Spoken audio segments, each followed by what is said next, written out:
저희들이 이제 빌립보서를 공부하기 시작했어요. 그렇죠? 빌립보서 지난 시간에는 바울이 어떤 사람인가 라고 하는 것들, 바울의 배경에 대해서 공부를 했습니다. 이번 시간에는 바울에 대해서 조금 더 우리가 알게 되면은 바울이 신약을 14권이나 쓴 사람이기 때문에 과연 그 사람이 어떠한 생각, 어떠한 배경으로 이러한 그 서신서를 썼나 하는 것들을 알 수 있습니다. 그래서 우리가 좀 더 친밀하게 바울에 대해서 알아보고 본문으로 들어가도록 하겠습니다. 어저께 여러분들 그 신의 악단 잘 봤어요? 느낌이 어땠어요? 어땠어요? 누가 한번 얘기해봐. 봤으면은 누가 좀 얘기를 해야지. 그런 거고. 세연이가 한번 얘기해볼까? 보니까 어때? 어땠어?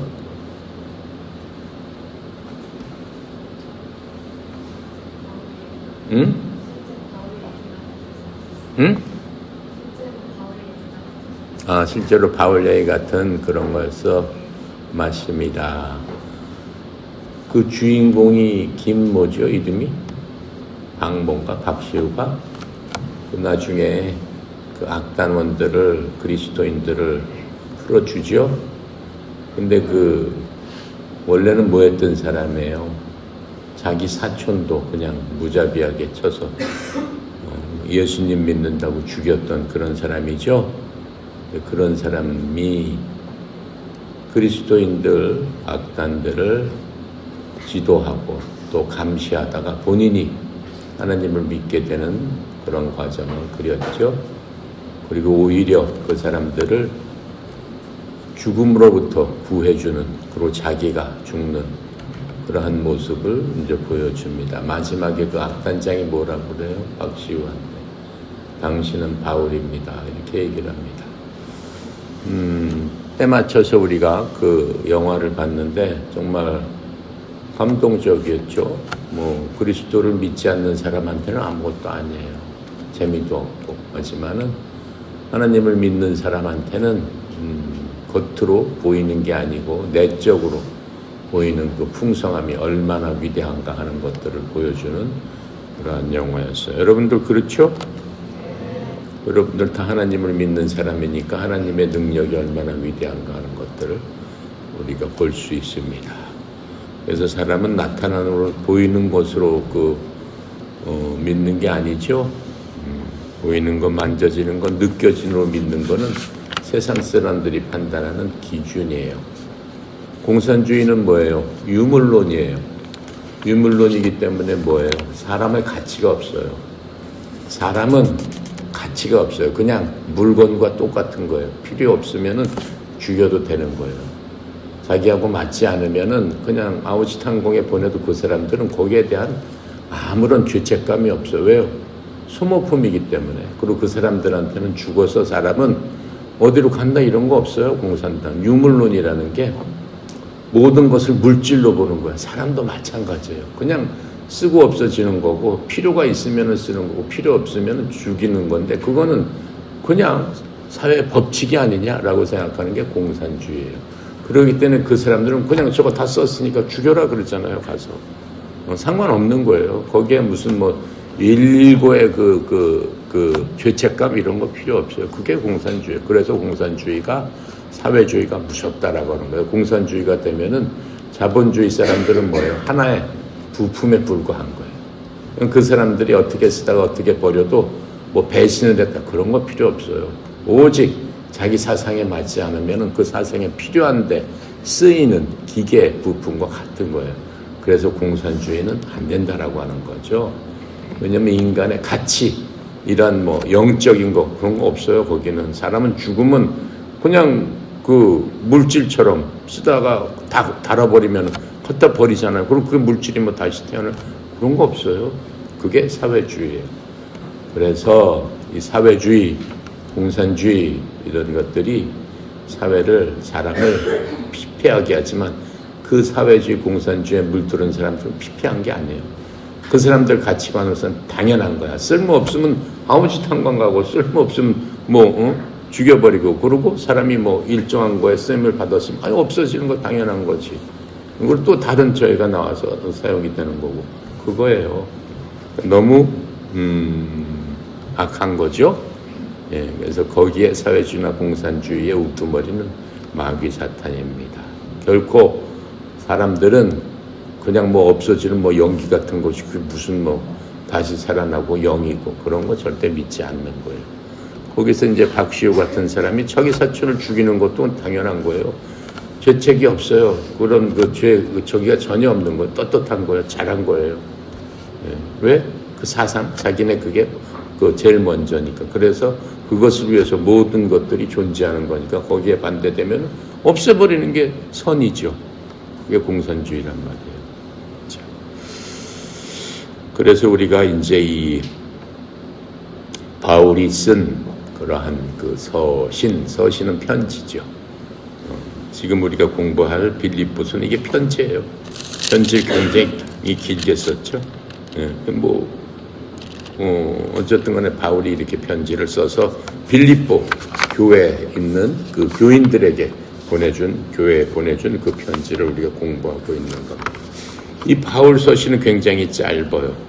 하지만은 이 바울 서신 옆에 있는 에베소서도 에베소 교회에 보내는 바울의 편지입니다. 이 두 권이 가장 심오한 진리를 내포하고 있다라고 하는 겁니다.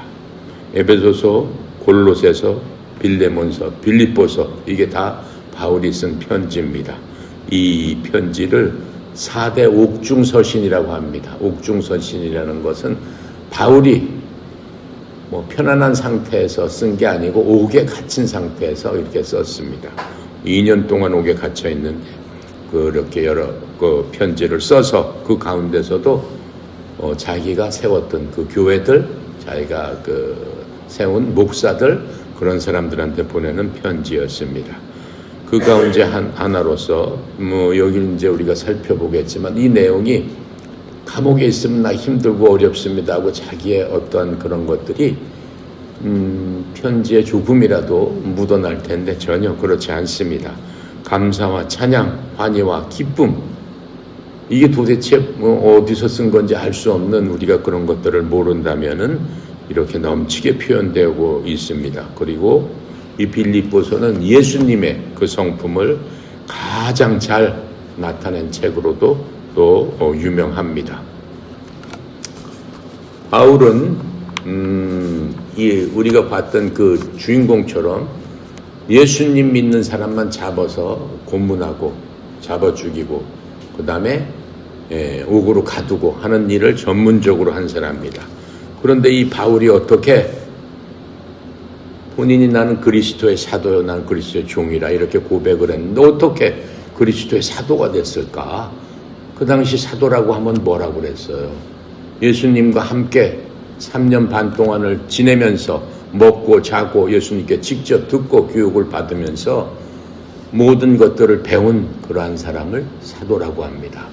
많은 제자들이 있지만 예수님께서 친히 기도하시는 가운데 12명의 사람을 뽑아가지고 그 사람들을 데리고 다니면서 가르쳐 주시고 너희들은 나의 사도라라고 지칭해 주셨습니다. 그런데 그렇게 사도들을 물론이고 예수님을 믿는 제자들을 잡으러 다니던 바로 이 사람이 도메섹이라는 그러한 장소에서 예수님을 만나게 됩니다. 이 당시 예수님이 이미 십자가에서 돌아가셨어요. 어떻게 만나게 되셨어요? 예수님이 부활하신 예수님께서 하늘로 올라가셨죠? 바울한테 나타나신 겁니다. 영으로 나타나셨어요. 영으로 나타나셔서 바울에게 말씀을 하시는 그런 것들을 통해서 바울이 예수님을 진정으로 만나게 되는 광경을 우리가 볼 수 있습니다. 그렇게 만난 후에 바로 예수님의 제자가 되고 사도가 됩니다. 이 얘기는 사도행전 9장에 나오는 그러한 말씀입니다.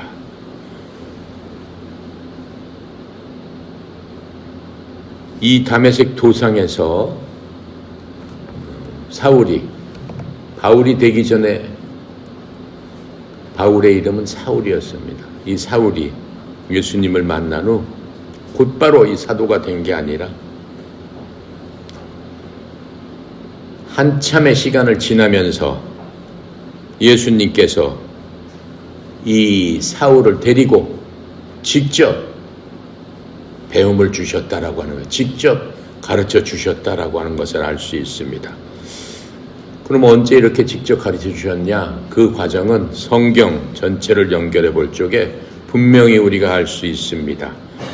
그 과정은 무려 3년 동안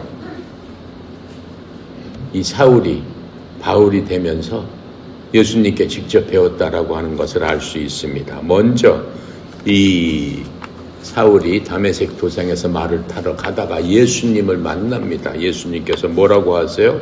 다메섹 동에서 부활하신 예수님이 사울아 사울아 내가 어찌하여 나를 핍박하느냐. 사도행전 9장 4절에 보면은 그런 음성이 들리면서 주님 제가 언제 주님을 핍박했습니다 라고 하는 순간에 바울이 눈이 멀어가지고 바로 말에서 떨어지는 그 광경을 우리는 볼 수 있습니다.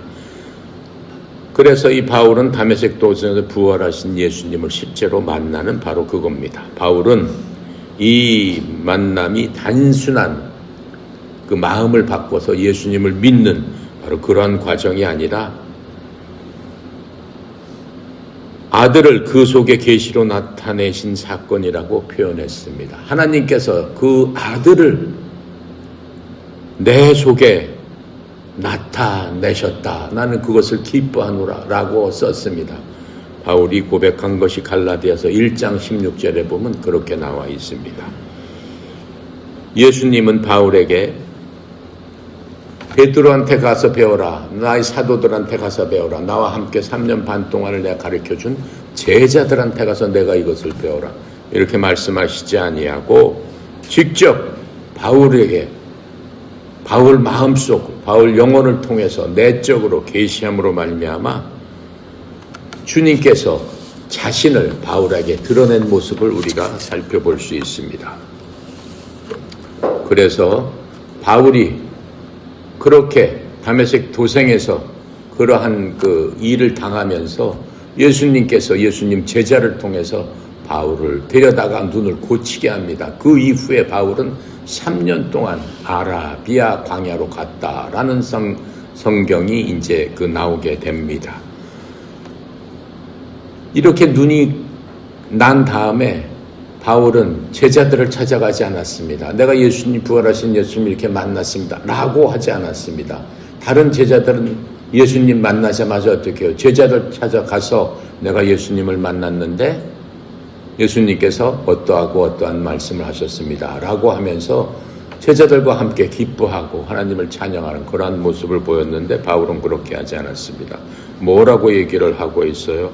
갈라디아서 1장 15절부터 17절에 이렇게 얘기합니다. 그러나 내 어머니 태로부터 나를 구별하시고 자신의 은혜를 통해 나를 부르신 하나님께서 내가 자신의 아들을 이교도들 가운데서 선포하도록 그분을 내 안에서 계시하기를 기뻐하였을 때 내가 곧바로 혈육과 의논하지 아니하였고. 무슨 얘기예요? 하나님 아버지께서 어떻게 해요? 자신의 아들 즉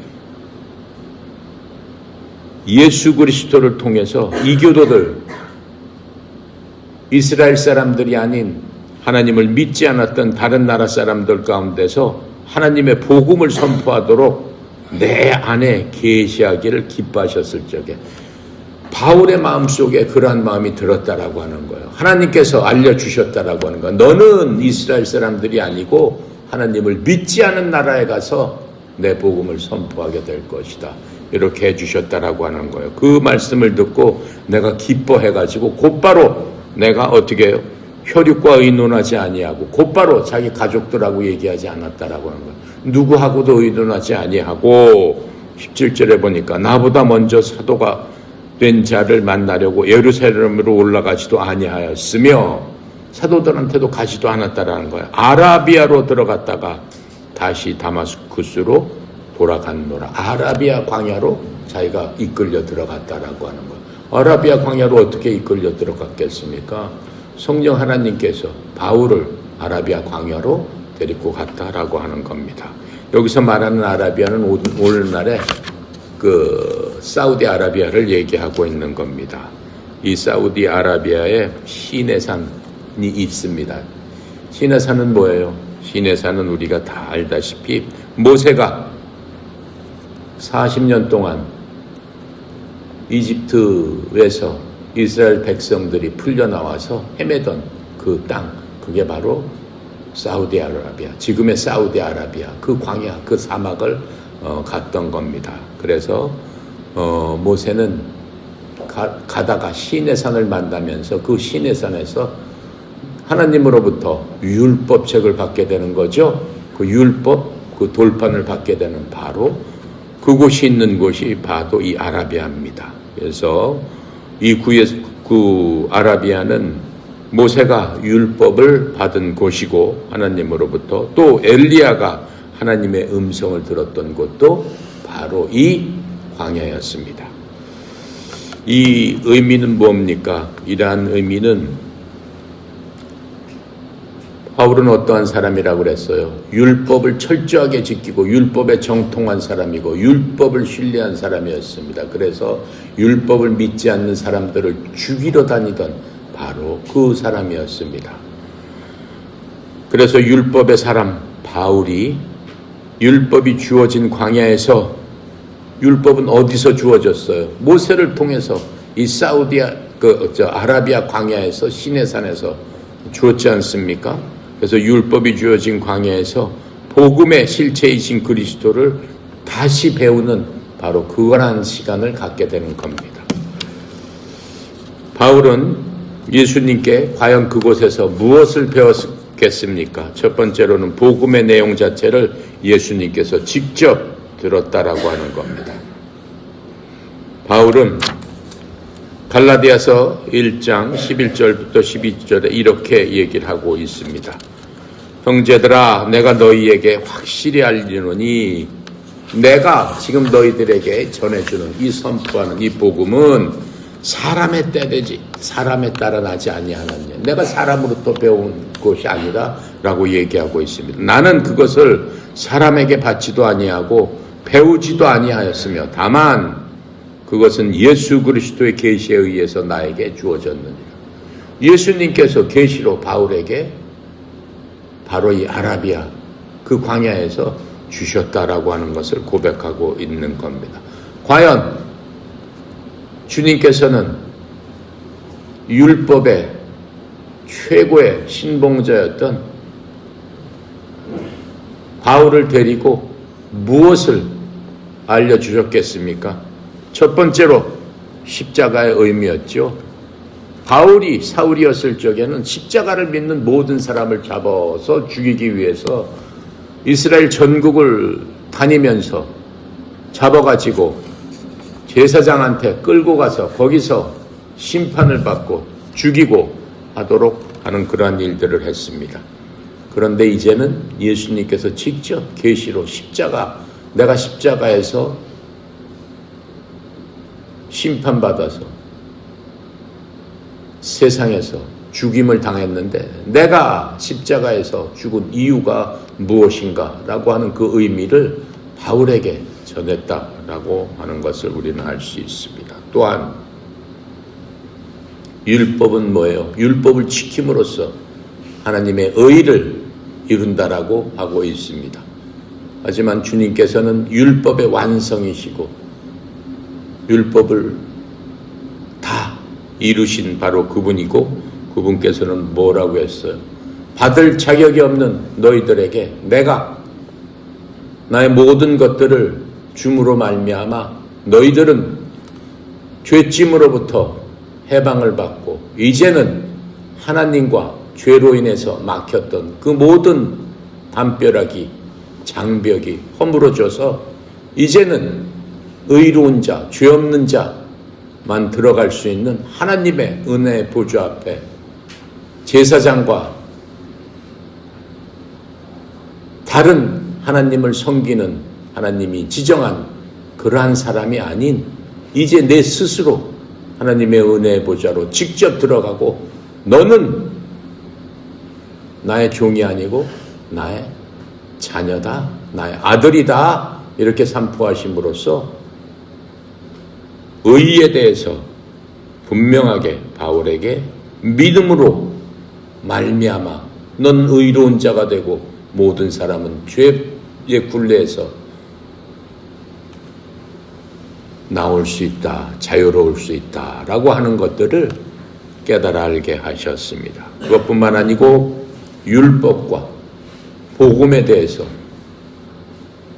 바울이 태어나면서부터 성년이 될 때까지, 장성할 때까지 그렇게 지키고 배웠던, 가장 자랑스러워했던 그러한 율법과 그리스도께서 율법을 완성시키시고 더 이상 율법으로 사람이 의롭게 될 수 없다라고 선포하셨을 적에 바울의 그 감정이 너무나 벅차올라서 그렇게 주장하는 모든 사람을 잡아 죽이려고 헤매고 다녔을 적에 주님께서 선포하신 그 복음이 율법을 완성시켰다라고 하는 그러한 의미를 바울에게 정확하게 알려주신 겁니다. 그래서 이 바울의 복음은, 주님께서 알려주신 그 바울의 복음은 다른 사도들과 내용은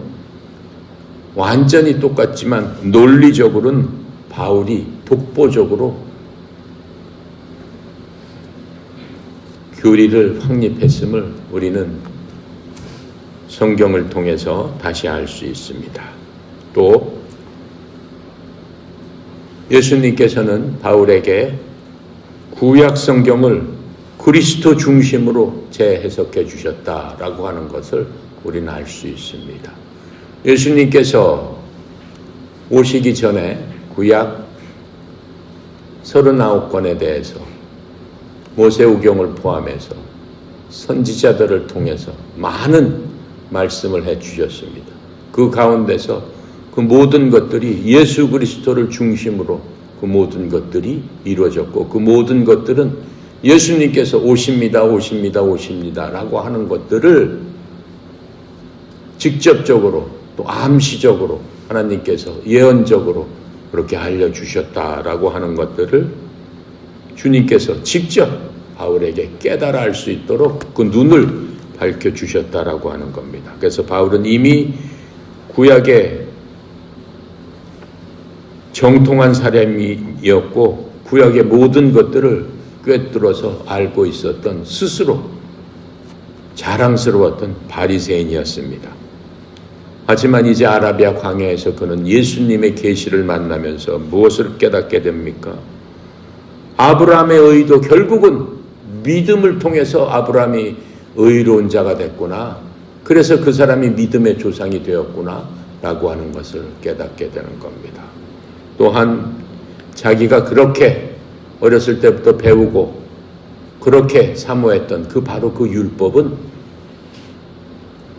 사람들을 감독하는 감독관에 불과했구나, 율법으로서 모든 것들이 고쳐진다든가 바뀌어진다든가 올바로 잡혀진다든가 하는 것은 아니구나 라고 하는 것을 배웁니다. 그래서 율법을 바울은 몽학선생이다 라고 얘기를 하고 있습니다. 몽학선생이 뭡니까? 단지 지적질만 하는 거예요. 너 그렇게 하면 안 돼, 그렇게 하면 안 돼, 너 졸면 안 돼, 눈 떠, 그렇게 하는 게 몽학선생이에요. 제대로 들어야 돼, 이렇게 얘기하는 게 몽학선생이에요. 자는 사람 옆에서 때려 하는 게 몽학선생이에요. 예. 한번 때려봐요. 자는 사람 때려봐. 자는 사람 그만 자도 돼? 좋아. 그 옆에 자는 사람도 때려봐. 몽학선생이 돼봐. 그만 자. 그렇게 몽학선생이 된다는 거예요. 근데 옆에 사람 일어나라고 했지만은 그 순간만 일어나라고 했지 조금 있으면 또 잘 거 아니야. 그렇잖아요. 몽학선생이 계속 완전히 안 자게 할 수 있어, 없어? 없어요. 안 된다는 거야. 결코 잠을 없애지는 못한다는 거예요. 결코 마음이 바뀌어가지고 이거 내가 완전히 들어야 되겠구나, 이건 내가 안 들면 죽는구나, 그렇게는 못한다는 거야. 그게 율법이다라고 하는 거야. 그게 몽학선생에 불과하다라고 하는 거야. 그런데 그 몽학선생을 바울은 죽기 살기로 따라다니면서 어떻게 했어요? 지적질만 하고 잘못했으니까 어떻게 했어요? 잡아다가 죽이고 그 짓만 했다라고 하는 거예요. 그런데 이제 무엇을 배운 겁니까?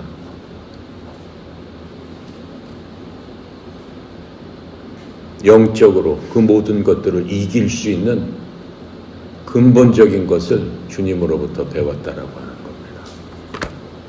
또한 바울이 항상 사모했던 건 뭐예요? 하나님이 계시던 성막, 성전,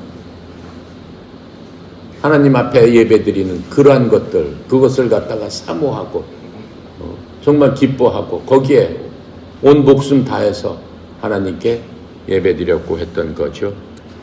그런데 그 모든 것들은 주님께 얘기를 들어보니까 그 모든 것들은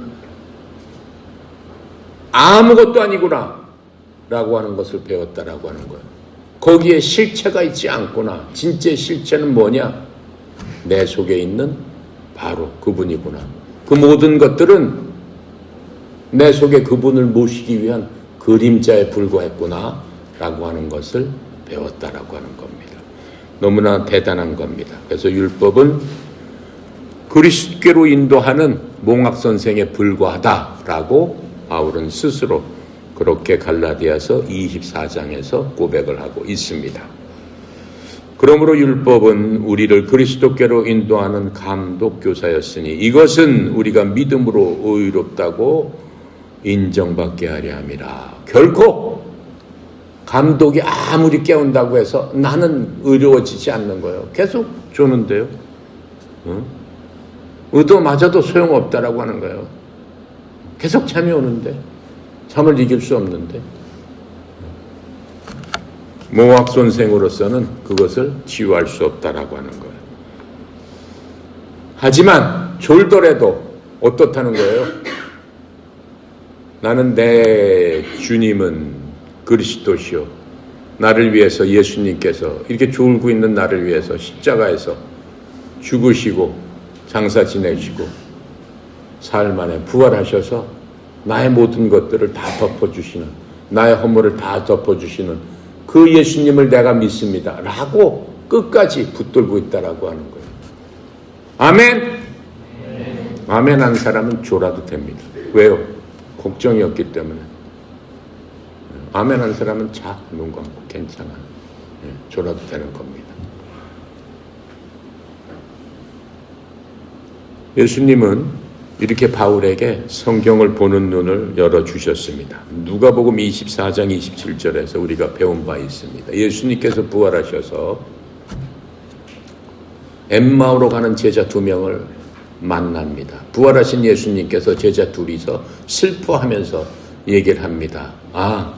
진짜 예수님께서 우리가 믿던 예수님께서 이렇게 허망하게 십자가에서 돌아가셔서 우리 마음이 너무 슬프고 정말 우리는 누굴 믿어야지 어떻게 살지 몰라야 되겠다. 그래서 또 예수님께서 옆에 서셔서 딱 얘기를 합니다. 얘들아 너네 지금 무슨 얘기를 하고 있느냐 그랬더니 그 제자들이 예수님을 보면서 깜짝 놀라면서 얘기합니다. 당신은 며칠 전에 어저께 그저께 십자가에서 돌아가신 예수에 대해서 들어본 적이 없습니까? 그분은 아무 죄가 없지만 그냥 돌아가셨습니다. 허무하게 돌아가셨습니다. 이렇게 얘기를 합니다. 그랬더니 예수님께서 같이 가시면서 성경 전체를 쫙 풀어서 얘기해 주십니다. 그랬을 적에 그 사람들이 어쩌게요? 기쁨이 넘치고 마음속에 어때요? 희열이 넘치고 마음속에 그 모든 걱정과 근심이 눈 녹듯이 사라지면서 찬양을 부르고 감사하고 열정적으로 말하자면은 용기가 회복되고 에너지가 회복되면서 기뻐하면서 자기 집으로 엠마오로 터덜터덜 걸어가던 사람이 발을 돌려서 어떻게 해요? 제자들한테 뛰어가가지고 얘기하는 그러한 모습을 볼 수 있습니다. 뭘 통해서? 예수님께서 그 제자들을 만났을 적에 잠시 그런 얘기를 통해서 그 말씀으로 그들이 회복되는 그러한 모든 것들을 우리가 성경에서 봤습니다. 하물며 예수님께서 바울을 아라비아에서 3년 동안을 데리고 그렇게 계시의 말씀을 주셨을 적에 바울의 그 상태가 어떻겠어요? 역사적으로 바울이라는 사람은 키가 150cm에 불과했습니다. 150cm에 불과했고 머리는 대머리가 까졌고 눈은 안질이 있어가지고 짓물렀고 코는 매부리 코처럼 됐고 눈썹은 둘이 딱 붙어가지고 정말 추남 중에 그런 추남이 없습니다. 다리는 안짱다리로 해가지고 O자형으로 벌어져가지고 이렇게 걸어다닌 거 보면은 야, 저 뭐 사람이 저렇게 생겼어 할 정도로 형편없는 외모를 가졌던 바로 그 사람입니다. 하나님께서 왜 그런 사람을 위대한 하나님의 종으로 썼을까요? 뭐겠어요? 하나님께서는 메신저보다 하나님의 메시지를 더 중요하게 여기기 때문에 바울이 얘기해서는 그 질그릇을 어떻게 만들든 간에 질그릇이 중요한 게 아니고 그 속에 무엇을 채우느냐가 중요한 것이다 라고 말씀해 주신 그 하나님의 모습대로 바울은 그렇게 생겼지만은 그 사람이 갖고 있는 영성이나 그 사람이 갖고 있는 모든 내 쪽에서 풍어나오는 것을 봤을 적에 아무도 바울 앞에서 감히 고개를 들지 못할 정도로 엄숙하고 위험이 있는 바로 그런 사람이었다라고 하는 것들이 역사적인 그 기록에서 보면은 그렇게 나와 있습니다. 그래서 예수님께서는 바울에게 성경을 읽는 눈을 그렇게 열어주셨을 뿐만 아니라 고난을 통해서 신학을 배울 수 있도록 고난을 통해서 하나님이 어떠한 급신간을 배울 수 있는 바로 그러한 것들을 깨우쳐 주셔서 마치 누구처럼 예수님처럼 예수님께서는 하나님이시니까는 고난 가운데서 하나님의 본체이시고 하나님의 본성과 하나님의 모든 것들을 십자가에서 단번에 보여주심으로 말미암아 세상 모든 사람들의 마음속에 어떻게 해요? 감동과 감격과 그것뿐만 아니라 거듭 태어나고 다시 태어나고 옛사람은 죽여버리는 놀라운 하나님의 능력이 나타났다라고 하는 것들을 볼 수 있습니다. 그래서 갈라디아서 2장 20절에 고난의 신학을 배우면서 바울은 이렇게 고백합니다. 내가 그리스도와 함께 십자가에 못 박혔나니 그럼에도 불구하고 사노라. 그러나 내가 아니요 그리스도께서 내 안에 사시느니라. 그리스도께서 내 안에 사시느니라. 나는 지금 내가 육체 안에서 사는 삶을 나를 사랑하사 나를 위해 자신을 주신 바로 그 예수 그리스도의 믿음으로 사노라. 그게 바울이 고백한 신학입니다. 얼마나 대단합니까? 네. 내가 십자가에 못 박혔지만 어때요? 나는 그리스도의 믿음으로 살기 때문에 어때요? 당당하고 위험 있고 세상과는 구별된 그런 삶을 사는 사람이다라고 얘기하고 있습니다. 바울이 3년 동안 이 광야에서 있었습니다. 그런데 그 광야는 어떠한 장소입니까? 외로운 장소죠. 밤에는 늑대들의 울음소리, 낮에는 독수리들의 울음소리, 아무것도 그것밖에는 들리지 않는 침묵의 장소입니다. 뿐만 아니고 광야에는 자기 자신이 여태까지 자랑했던 것, 바울 같은 경우에는 뭐 어때요? 유대에서 가장 뛰어난 집안의 자식이었죠. 가장 뛰어난 학문을 하는 율법 그 박사의 제자였죠.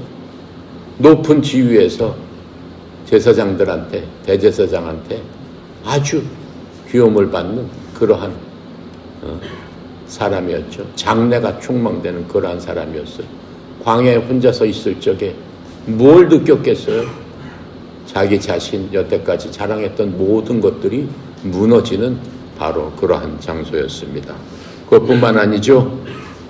이제 예수님과 동행하면서 예수님의 계시를 3년 동안 받으면서 바울에게는 엄청난 사명의 무게를 짊어지고 다시 세상으로 나가야 되는 그러한 장소였습니다.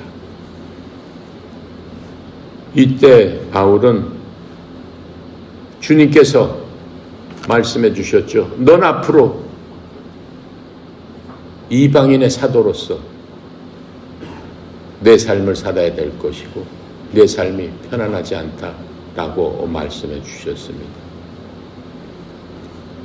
이방인의 사도라는 칭호보다는 바울은 먼저 나는 그리스도의 종입니다 라고 하면서 종으로서의 그러한 것들을 깨닫게 되었습니다. 종은 뭡니까?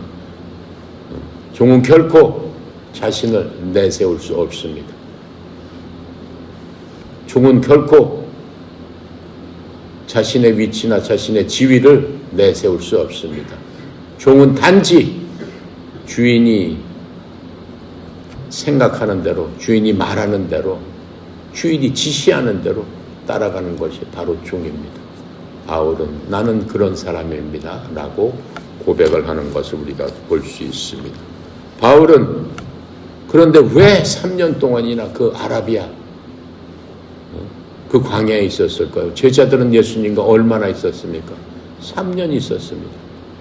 바울도 아라비아에서 제자들한테 가기까지 3년을 홀로 있으면서 주님과 동행했음을 우리는 성경에서 봤습니다. 갈라디아서 1장 18절에 보면 이렇게 얘기합니다. 그리고 나는 3년 뒤에 아라비아로 갔다가 베드로를 보려고 예루살렘으로 올라가 그와 함께 15일을 머물르니라. 이렇게 얘기하고 있습니다.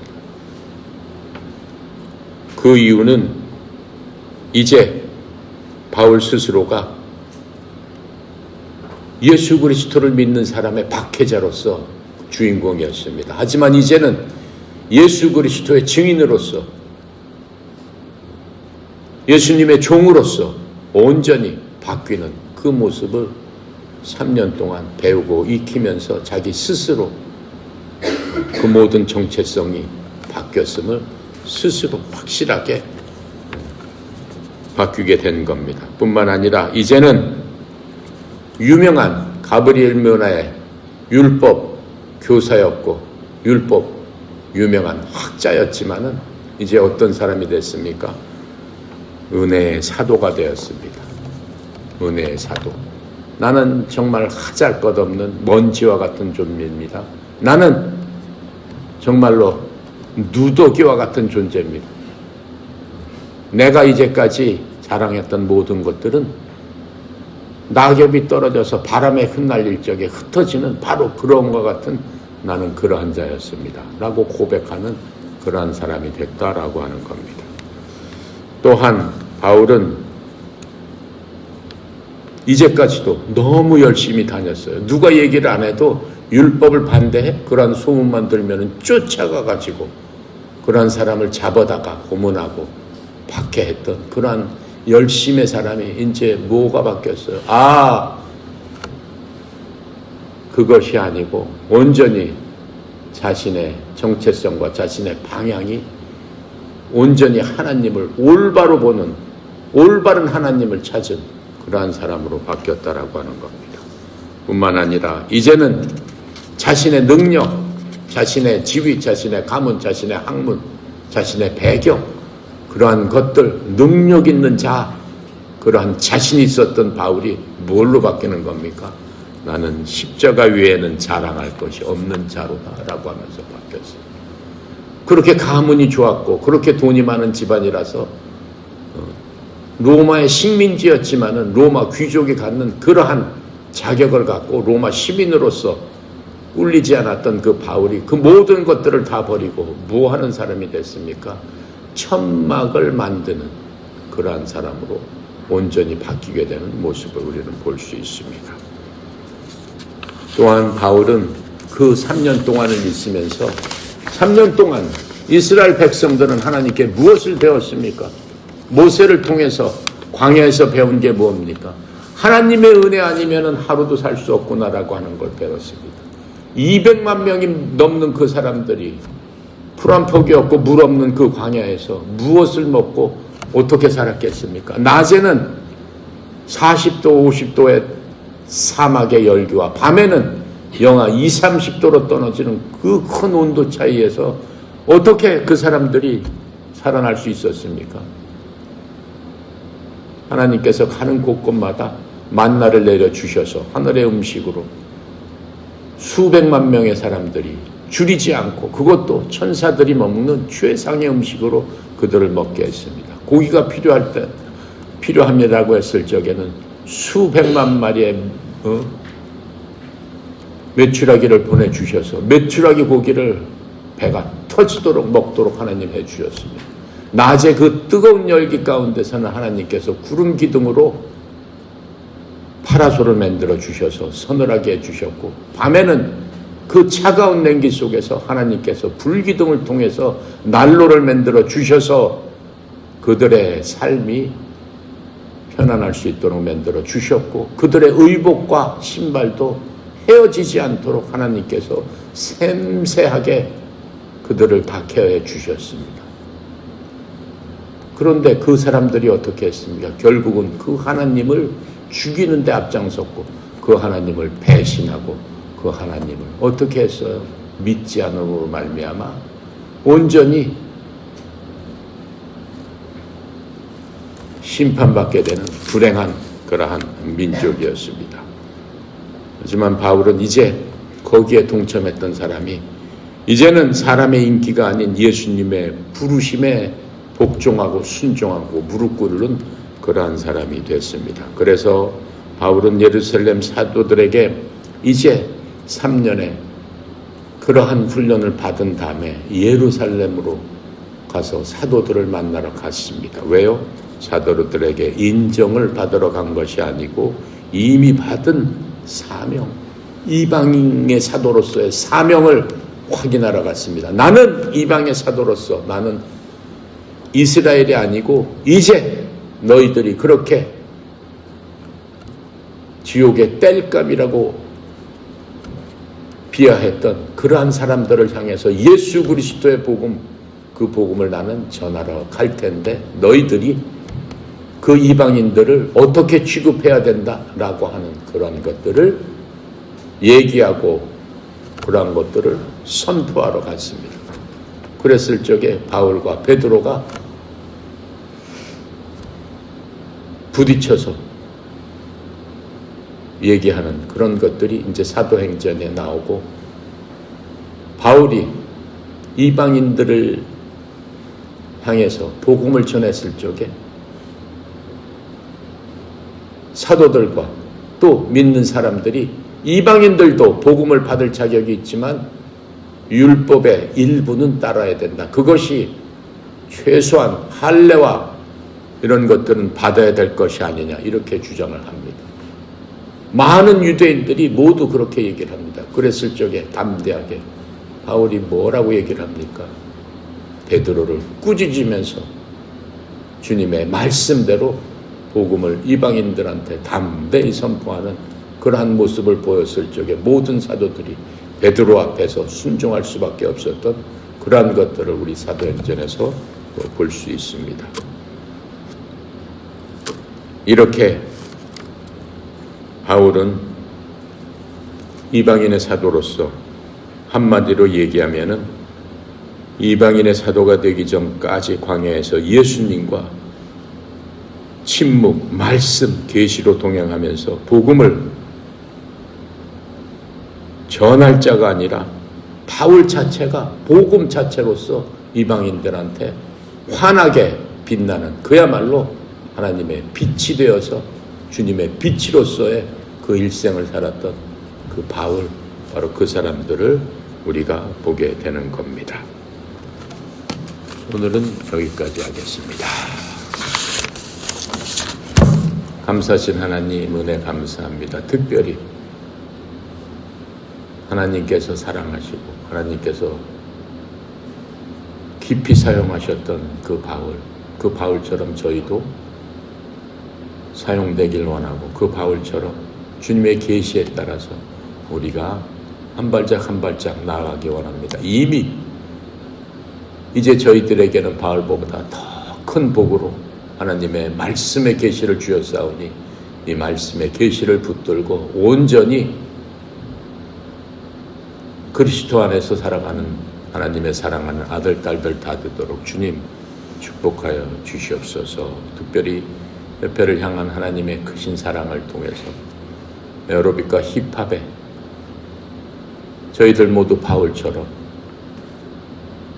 복음의 전도사가 되어서 사나 죽으나 그리스도를 존귀롭게 하는 그러한 사명으로 살 수 있도록 주여 믿음에 믿음을 더하여 주시옵시고, 특별히 협회를 이끌어가는 송영 이사장님 축복하시고, 또 하나님의 그 무한하신 그 크신 은혜와 자원을 흘려보내는 통로로서 협회에 기둥으로 세워 쌓으니 아버지 하나님이여 주의 종에게 더 큰 능력으로 필요한 곳곳마다 예수 그리스도의 빛과 복음이 전달되어서 그 사람이 하나님 앞에 영광을 돌리는 그러한 일들이 에어로빅과 힙합 모든 커뮤니티에서 기적처럼 일어날 수 있도록 주의 종에게 영육간의 형통함으로 축복하여 주시옵소서. 오늘 하루 또 모든 것 주님께 맡깁니다. 감사드리며 우리 주 예수 그리스도 이름으로 기도드렸습니다. 아멘.